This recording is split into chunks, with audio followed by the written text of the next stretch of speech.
We now know it's coming, the new FedNow service. It is going to have a profound impact on everything we do with regards to transactions of all sorts, up to and including gold and silver.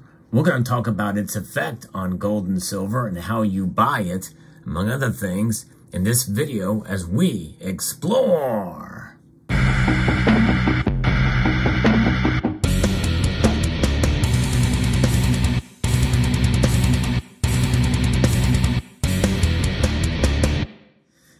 We're going to have to get ready, folks, because the wind is going to blow where it will. And just like a ship at sea, it's going to blow that ship in a direction one way or another. Now, with a ship like this, well, you can adjust those sails and you can use the wind to navigate and take you where you want to go. But nonetheless, there are times when the wind is just going to do what it's going to do. And it doesn't matter what you do. Your ship may or may not move based off of that wind. And that's kind of what we are now seeing. The winds of change are certainly amongst us now. And that is coming in the form of this FedNow service. For those of you who don't remember, I did a video not too long ago talking about this and how it's going to fundamentally transform the monetary system here in the United States. In fact, it is essentially kind of the rail system and the foundation being set for the train that is central bank digital currencies. And that train is a-coming, that's for sure. And that's going to be a whole new level. But this is still what this FedNow service is going to be doing, is going to be setting up the foundation for that, which, by the way, includes some tracking of your purchases, at least to some degree. Now, will they be doing anything? Will it change how you buy gold and silver? Not at first. In fact, you likely will not see any shift at all, any change, any noticeable change at all in the system. In fact, in reality, it could mean that you could get orders much quicker from your bullion dealers, because there's a hold whenever you send an electronic check or even a paper check. It's got to be put into the system and you got to wait several days. This could actually speed up that, and for a lot less money. And that may sound great, all being set aside with that time frame that you're saving. There's a lot more bad about this FedNow system than good, that's for sure. And for those of you who don't realize, from some of the research I have done, this is actually just building up on what's already in place. There's already in place a system that, based off the Federal Reserve, called FedWire, FedLine. It's a couple different things, but FedWire is essentially a real-time gross settlement system that allows for payments among a combination of consumer, business, small business, and government entities. But it's limited to large dollar, low volume, urgent payments, and it has limited hours. And essentially, it's somewhere along the lines of slightly expanded banker hours, and its limits vary by bank. And we also have the SWIFT system, which we're certainly familiar with, but that's mainly for international transactions and as well, and that's kind of the system that is now being utilized for sanctions.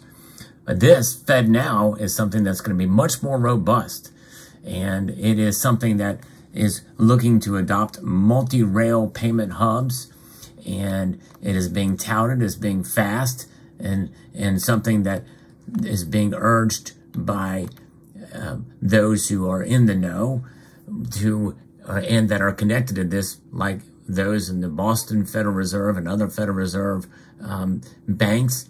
That is just what Ken Montgomery has said, that with the launch drawing near, they are urging financial institutions and their industry partners to move full steam ahead with preparations to join the FedNow service. That's happening now as I record this video. People are going to be legitimizing this and adopting it very, very soon. Now, that means that likely by July, and maybe even before then, whenever you buy your gold and silver from an online bullion dealer, it's going to be going through the banking institutions. And likely their banks are going to be using this.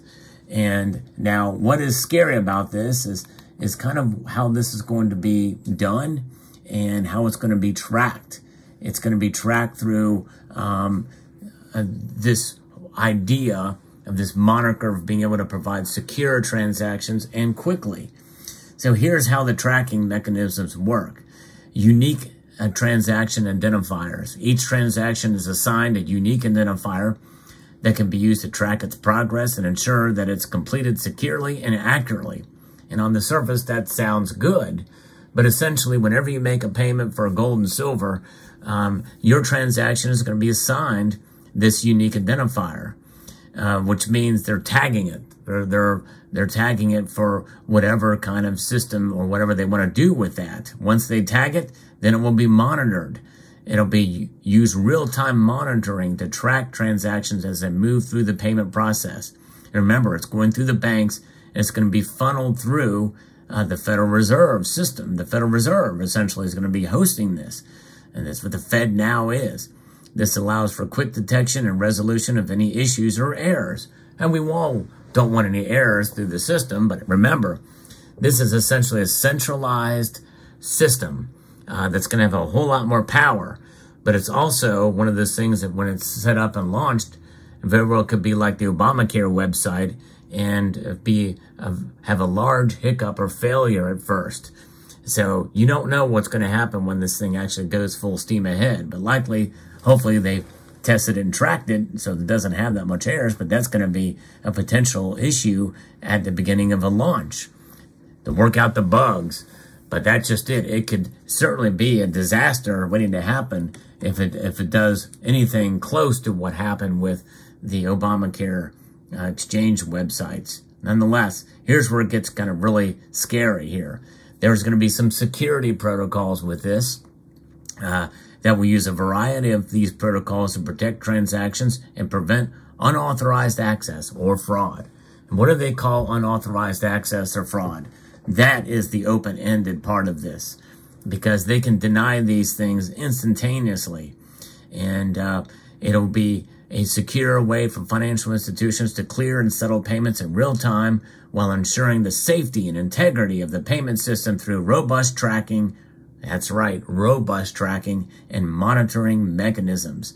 That is pretty scary when you think about it, because they're going to be the arbiters of how this thing is laid out, and what are they going to be considered to be, a threat or not. Is buying gold and silver a threat? Well, you wouldn't think it would be, but there's a lot more people that are stacking gold and silver now than ever before. Probably in U.S. history, we are seeing more and more stackers come into the fray, and that is good news. But on the other hand, if they consider that a threat, where people are literally transferring these debt instruments known as dollars, transferring them digitally through an ACH transaction or a credit card transaction from these to this real money, in other words, sound money, they may see that as a threat to their system. And by the way, you want to talk about a threat to the system. If you buy Bitcoin, that's something else that they will be tracking as well too. Anytime you put money into buying your Bitcoin, it's got to go through a bank. So any kind of cryptocurrency that you get, and that's probably maybe not as big of a threat, because they can shut that down pretty quickly to prevent you from buying more of it. And by the way, they could probably do that with gold and silver too, and just deem it all a threat, and shut down all the bullion dealers. And I know that sounds like a crazy, wild accusation or a wild theory, but the thing is the framework will be put into place to where that could be done. It can't be done now, even with the FedWire system that they have in place, because most precious metal transactions aren't going to have that much, and they can occur after the banking hours. So small transactions for you and I, well, they won't need to ban and confiscate your gold and silver. No, they could just prevent any transactions that with regards to precious metals. And so, and again, I cannot stress enough, that is not what is going to happen at the outset of this. They would be foolish to do it because they want the frog to be very comfortable in that lukewarm water. They want to make this thing sound great so that whenever you buy your precious metals from APMEX or any other large bullion dealers, all you got to do is just enter in that ACH transaction, and boom, it's approved immediately. Oh, it sounds great. Sounds wonderful. And that's a very good thing, right? And more of us will be doing that, and these transactions will be logged, and they will be flagged in due course with this unique identifier, and then boom, you get comfortable with it after a while, and then once it's ingrained and entrenched into the system, then they will have the power to turn it off, and there'll be no recourse because it all is put in there, and you can't change it. And at that point, they'll have enough power that it won't matter. It won't matter what you say because you will have no say, and they won't care at that point. And that's how authoritarianism works. Starts out with the consent of the governed, and then they take over, and then it's a whole different story. And again, this may be years down the road before that occurs, but the fact that they are sending the framework and network in place where they could literally take it over, I think is pretty scary when it's all said and done. So that's kind of where we are at, and where this thing could take us. But nonetheless, that is where it's a good idea, I think, in due course to develop relationships with your local coin shop. And again, obviously we're going to have to use this system. It's really going to be thrust upon us, and everybody will be affected by it. I don't care whether you're banked or unbanked. Even if you use cash, money's got to flow through the system, and your institution, your local coin shop's got to deal with these banks. But if you use cash at a local coin shop, at least it provides a layer of protection, at least in due course, for the time being. And I think that's probably a wise thing to do. But nonetheless, we will be a part of this system. We will utilize it. We will transact in it. And it will still be anonymous, by the way, for now. In other words, if you use an ACH transaction, unless there is a subpoena for records from these large bullion dealers, because for you, for whatever reason, they're not going to get that information. So we're still safeguarded in that regard for now. Central bank digital currency comes, all bets are off the table. It's a whole new battleground. But there it is. That's how you will be buying gold and silver under the new FedNow service. It's going to seem really good for a while, but remember what's behind it. Remember how this all plays out in the end. And things are moving at a rapid rate here, folks. And it wouldn't take very long, in my view, before things start to come together to a system where that frog heating up in that pot of boiling water, and before you know it, he's boiled over. Let me know what your thoughts are about buying gold and silver under the new FedNow service. I hope you found this video insightful, educational, and informative, and I'd like to extend a multitude of gratitude to you all for taking the time to watch, and to encourage you to please rate, share, comment, and subscribe.